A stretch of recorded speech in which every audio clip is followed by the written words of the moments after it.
them for the summer again as he learned to farm Dakota style. Us included him. I think so, but what's left over we'll make into syrup for swizzles. And pancakes and ice cream and... She smiled at her mother. Strawberries fixed any way were a favorite at the Bjorklunds. Feel that? She tipped her head back to let the breeze whisper her neck. But how do you know more? God doesn't speak out of the bush anymore, or in a thundering cloud. I need to know absolutely. Astrid, all I can tell you is that at the right time, God's time, you will know.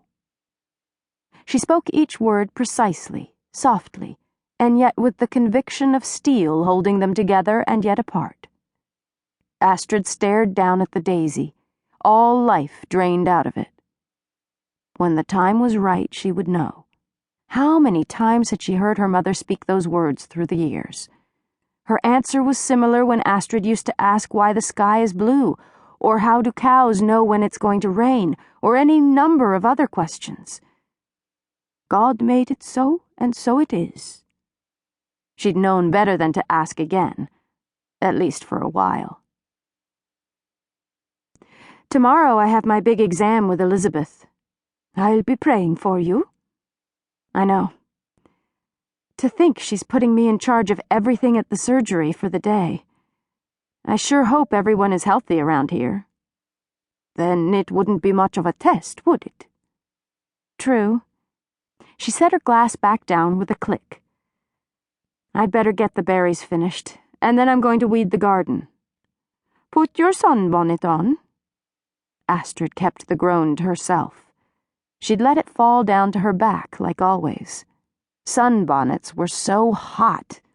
No honest breeze could even make it around those wide brims. Another one? Astrid looked up from cleaning the boy's wound. The easy day in surgery was not turning out at all like she had hoped. An emergency. Dr. Elizabeth left the room in a swirl of skirt and apron. Hurry, she spoke firmly. Astrid smiled at her young patient. I'll be right back. She handed a gauze pad to the boy's mother. Hold this on his arm, and I'll come back as soon as I can. Of course. Astrid stepped into the hallway and across to the larger of the two examining rooms. She could hear several voices talking at once. Then a cry saturated with pain caught at her throat. Something bad had happened. As part of her physician exam, this was the day she was responsible for treating all of the patients who came to the clinic. No one had considered a serious accident occurring. She paused in the doorway. A man thrashed on the table while two others fought to hold him down. His teeth were clamped on the piece of wood someone had given him. Yet he still sent one of the men crashing toward the wall. Dr. Elizabeth glanced over her shoulder and nodded toward the other side of the table. She wants me to take care of this. But I'm not ready, fired through her mind. Rather than turn and run like her heart screamed, Astrid stepped up to the blood-splattered table. The younger of the three men pressed a towel against the belly wound, his eyes wide as they darted from Dr. Elizabeth to Astrid. Astrid turned to the pan to scrub her hands. What happened? He fell off the wagon onto a pitchfork that was stuck in the ground. The handle tore halfway through him. Her heart hammering as if seeking exit, Astrid let the water run down her raised arms and took her place on the other side of the table.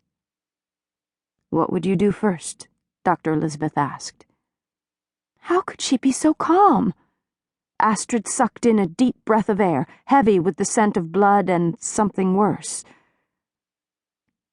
"We can tell he's breathing all right, so settle him down with chloroform?" The words flowed in spite of her panic. "So we can do a thorough examination.